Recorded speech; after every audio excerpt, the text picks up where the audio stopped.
మీరు ఇందాక అన్నారు మూవీస్ కోసమే పాటలు రాసి మీకు మూడ్ వస్తే సిచ్యువేషన్ బట్టి స్పాంటేనిటీతో రాసినవి కూడా ఉన్నాయా? పాపులర్ అయ్యాయా? ఉన్నాయండి. నేను పాపులర్ అవ్వలేదు, కానీ నేను కాలేజ్లో ఉన్నప్పుడు ఎక్కువ ఈ దేశభక్తి గీతాలు ఇవి రాస్తూ ఉంటే మా ఫ్రెండ్స్ బోర్ పడుతున్నారు బాబు, నువ్వు నీ పాటలను చక్కగా రొమాంటిక్గా రాయొచ్చు కదా అంటే, ఎలా రాయాలి అదే ఒక అమ్మాయితో అలాగా. అప్పుడు అమ్మాయిలందరూ బైకుల మీద చక్కర్లు కొట్టే వాళ్ళకి, ర్యాంకులు కొట్టే వాళ్ళకి, మహా అయితే బాగా వెస్ట్రన్ డ్యాన్స్ చేసే వాళ్ళు వెంటే ఉండేవారు, కానీ మాలాగా చిత్కాయితల మీద రాసేవాళ్ళ దగ్గరికి అమ్మాయిలే రాలేదు.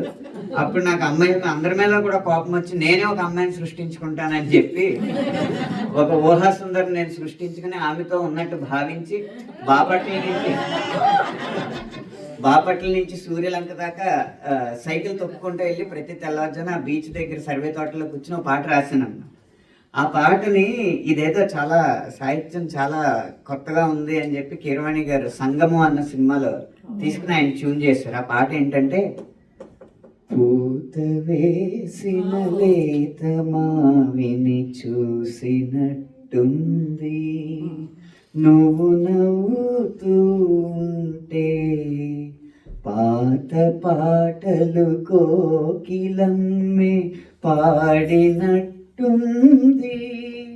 నీ పలుకు వింటుంటే మాటలే వరదలై ఉరకలేస్తున్నవి,